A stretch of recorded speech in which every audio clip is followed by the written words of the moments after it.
Words, that's totally fine. If that's how you grade things and stuff, words are totally fine. And over here we have a mitochondria, mito.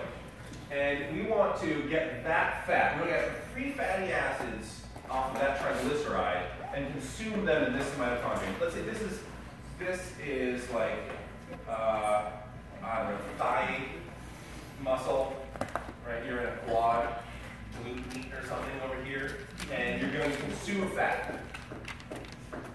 That fat exists over here. Let's say this is android fat. You're living in a man's stomach over here, and this is near the Achilles, right? You have some muscle near the Achilles where you want to consume it. An Achilles with a patella on it. How do you do it? How does it start? Why does it look like I'm being videotaped? You are. It's okay. Because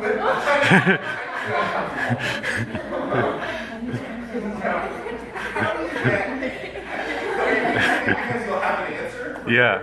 Okay, fair enough. Slightly less. Epinephrine, norepinephrine, right? Epi, norepinephrine. No, you're good. Will bind to a beta adrenergic receptor, and that will initiate. That will come down and bind, and that will turn on adenylyl cyclase. That gets turned on, and what does adenylyl cyclase do? Good, converts ATP into cyclic AMP. And these guys, four of these, bind to activating PKA. What does PKA stand for? Protein kinase A. There are a bunch of protein kinases, A, B, C, and PKA phosphorylates lots of stuff, right? It adds a phosphate to lots of stuff. That changes its behavior when you add a phosphate. What's the thing that it phosphates that we care about in this case? Hormone-sensitive lipase. So that gets phosphorylated, and that is the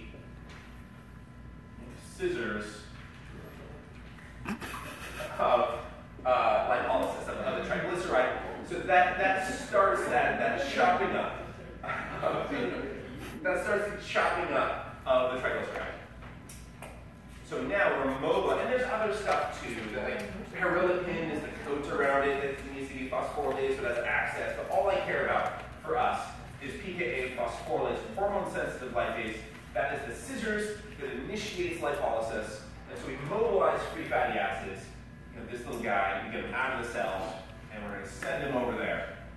Okay. Now, how do we get it? We're going to get this guy. We have an acyl-CoA. How does a free fatty acid become an acyl-CoA?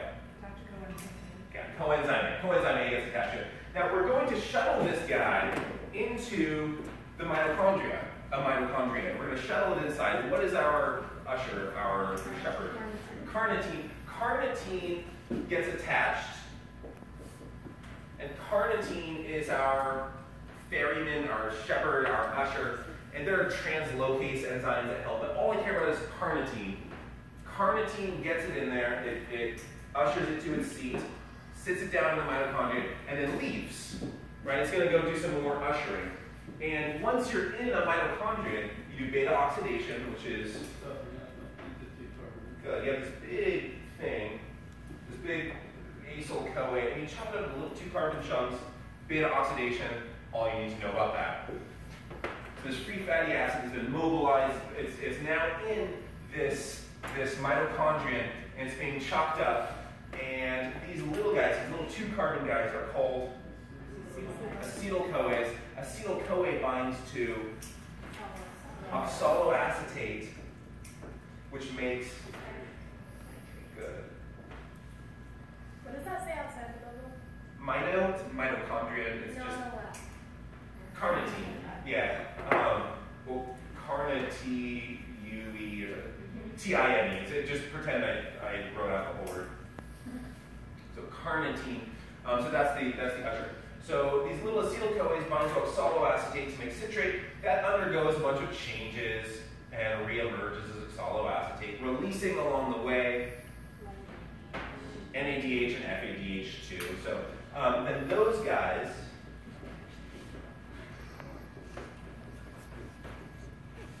these guys go to that inner mitochondrial membrane, that wall, that inner wall, right? They go to this thing, and they donate electrons. They go to this part and donate electrons, and that initiates the electron transport chain, right? ETC.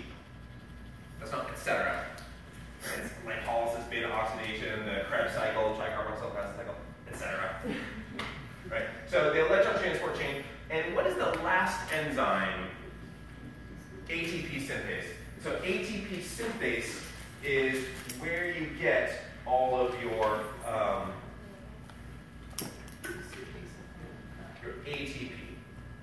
You are phosphorylating your ADP to make ATP, and so that is fat metabolism from the stomach to the glute meat or whatever to get your ATP, where you have a triglyceride and you convert it into energy. Now, man versus woman, android versus gynoid, what's the difference? Good. Perfect. You have this like man's stomach, and you're going to have more of these beta adrenergic receptors, so you'll be able to mobilize fat a little. It's more lipolytically active. You can mobilize fat a little better, as opposed to hip fat, woman, I think essential fat. We're missing some of these guys, so it's harder to mobilize. I think that's it. If you can do that on the final, you'll be set. No, electron transport chain, just you make some any